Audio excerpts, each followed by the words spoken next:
Integration of body, mind and soul, यानी शरीर, मस्तिष्क और आत्मा का समन्वय।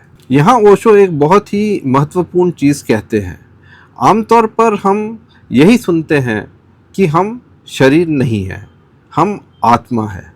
कुछ धर्मों में शरीर को स्वाभाविक रूप से पापी या प्रलोभन और भ्रष्टाचार के स्रोत के रूप में चित्रित किया गया है। पर ओशो के अनुसार इस मनुष्य जीवन में हमारी ऊर्जा, हमारे शरीर की ऊर्जा, हमारे मस्तिष्क की ऊर्जा और हमारे आत्मा की ऊर्जा, इन सब का सम्मिश्रण है। फिजिक्स में आइंस्टाइन का थ्योरी ऑफ रिलेटिविटी यही तो बोलता है कि पदार्थ ऊर्जा है और ऊर्जा पदार्थ है, यानी energy is matter and matter is energy, और दोनों एक दूसरे के रूप में परिवर्तित हो सकते हैं।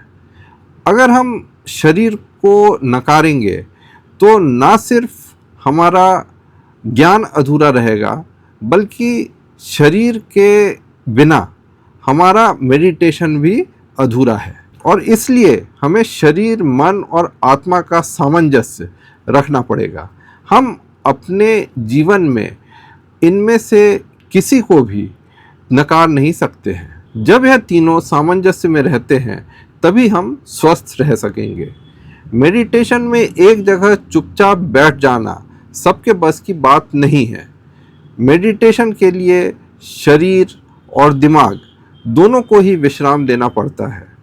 और इस विषय पर ओशो कहते हैं कि दौड़ना, तैरना और डांस करना, यह सब भी मेडिटेशन के रास्ते हैं।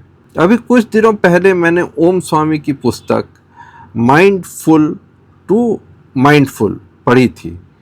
उसमें स्टेट ऑफ ज़ेन का वर्णन था। ज़ेन मायने मेडिटेटिव स्टेट, यानी हम जीवन के हर क्षण में ध्यान की अवस्था में रह सकते हैं। और इसके लिए हम चाहे पैदल चल रहे हैं, चाहे खाना खा रहे हैं, हम इस ध्यान की अवस्था में रह सकते हैं। ज़ेन एक जापानी शब्द है जो हमारे इस ध्यान की अवस्था को दर्शाता है। ओशो यही चीज़ बोल रहे हैं कि वर्तमान क्षण के प्रति जागरूकता सिर्फ दिमागी क्रिया नहीं बल्कि शारीरिक क्रिया भी है। ओशो कहते हैं कि यह हमारे ऊपर है कि हम किस तरह से हमारे शरीर, मस्तिष्क और आत्मा, इन तीनों का सामंजस्य बनाते हैं। और इनके ऑर्केस्ट्रा से ही हम अपने जीवन में खुशी ला सकते हैं। बिना इनके ऑर्केस्ट्रा के जीवन अधूरा है। हमें उन पुरानी धारणाओं से आगे बढ़ना होगा जहाँ एक जगह आंखें बंद कर चुपचाप बैठने को हम मेडिटेशन बोलते हैं। यहाँ पर ओशो मेडिटेशन सबके लिए एक्सेसिबल या सुलभ करना चाहते हैं। अब यह समझना होगा कि दौड़ना, तैरना, डांस करना, यह सब मेडिटेशन के रूप कैसे लेती है।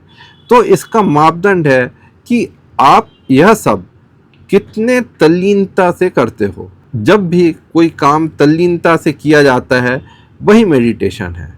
मुझे ऐसा लगता है कि मेडिटेशन की इस स्थिति को हम स्टेट ऑफ फ्लो के रूप में भी देख सकते हैं, जहां हम अपने कार्य में इतने डूबे हुए होते हैं कि उसमें आनंद और संतुष्टि की गहरी भावना का अनुभव करने लगते हैं। स्लोइंग डाउन यानी जीवन में धैर्य लाना या जीवन को थोड़ा धीमा करना। टेक्नोलॉजी और इंटरनेट जहां मनुष्य के जीवन को आसान बनाने के लिए था, वहीं उसने हमारे जीवन को और जटिल बना दिया है।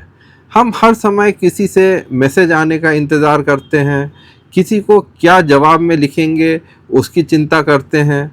नए ऐप्स, नया सॉफ्टवेयर अपग्रेड, इन सब में ही हमारी दुनिया की सीमाएं जैसे बंध गई है। जीवन को प्रौद्योगिकी तक सीमित नहीं रखना चाहिए, इससे जीवन का आनंद कम हो जाता है।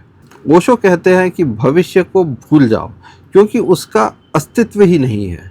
जीवन इस क्षण में है, इस पल में है।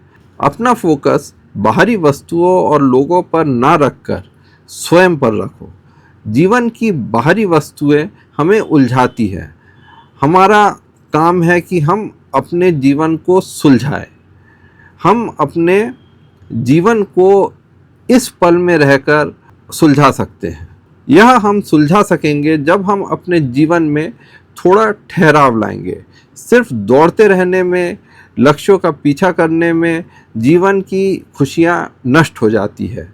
खुशियों का एहसास तभी होगा जब आप इस पल में, इस क्षण में जिएंगे। भूतकाल या भविष्य काल में जीवन जीने से आप अपने जीवन में केवल परेशानियों को न्योता देते हैं। इसमें सबसे बड़ा रोड़ा हमारी मानसिकता है। हम आसपास देखते हैं कि सब दौड़ रहे हैं, सब तेज़ी से भविष्य के पीछे भाग रहे हैं और ऐसे में हम भी उनकी नकल करने लगते हैं। पर सच्चाई यह है कि आप जब भी मेडिटेशन करेंगे तो पाएंगे जैसे समय थम गया है। आपको महसूस होगा कि आपके पास काम करने के लिए बहुत समय है। एक तरह से आपकी दौड़ती भागती जीवन में शांति आने लगती है। Everybody is creative.